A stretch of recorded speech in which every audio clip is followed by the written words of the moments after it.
Ce mardi 6 juin, Tania, Julie, Nicolas et Frédéric de Koh Lanta, le feu sacré vont s'affronter dans l'épreuve de l'orientation. Avant d'y participer, les finalistes sont mis au courant d'un certain nombre de règles à respecter. Peut-être moins emblématique que l'épreuve des poteaux, la course d'orientation de Koh Lanta est pourtant le plus difficile des challenges que les aventuriers doivent affronter. Chaque année, les finalistes du jeu de TF1 animé par Denis Brognard courent dans la forêt durant des heures sous une chaleur étouffante pour mettre la main sur un poignard leur permettant de décrocher un ticket pour leur dernier jour de survie. Ce sera le cas ce mardi 6 juin pour Tania, Frédéric, Julie et Nicolas pour la première partie de la finale du feu sacré. Afin que tous soient sur un pied d'égalité, la zone de recherche n'a jamais été foulée par l'un d'entre eux. Si un aventurier était déjà venu dans la zone, il aurait potentiellement un avantage par rapport aux autres. Il aurait eu une facilité par rapport aux autres pour se repérer, explique le producteur Julien Magne à Télé Loisirs.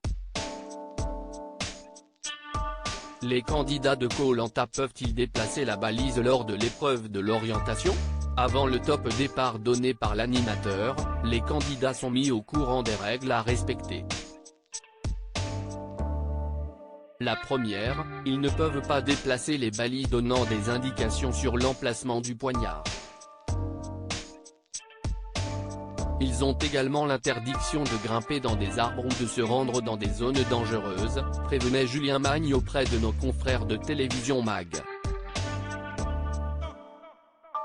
Et pour cause, tous les objets à trouver, cachés le matin même de l'épreuve par le chef constructeur des jeux, se trouvent à 2 mètres de hauteur maximum. Par ailleurs, il est impossible pour les concurrents de semer leurs caméramans. Ils ont l'obligation de rester au contact des caméramans qui les suivent. Ce sont des techniciens aguerris et sportifs capables de rester en contact permanent avec les aventuriers sur la durée de l'épreuve qui est toujours assez longue. Les caméramans ont aussi pour mission de faire respecter les consignes aux aventuriers, indique Adventureline Productions. L'éliminé de l'orientation de Koh Lanta dort-il dans la résidence du jury final? En saison 7, vous vous souvenez peut-être de Marilyn et de Simon qui ne sont pas parvenus à trouver leur coquillage dans les temps impartis. Les deux adversaires ont donc dormi sur l'île pour reprendre leurs recherches le lendemain matin.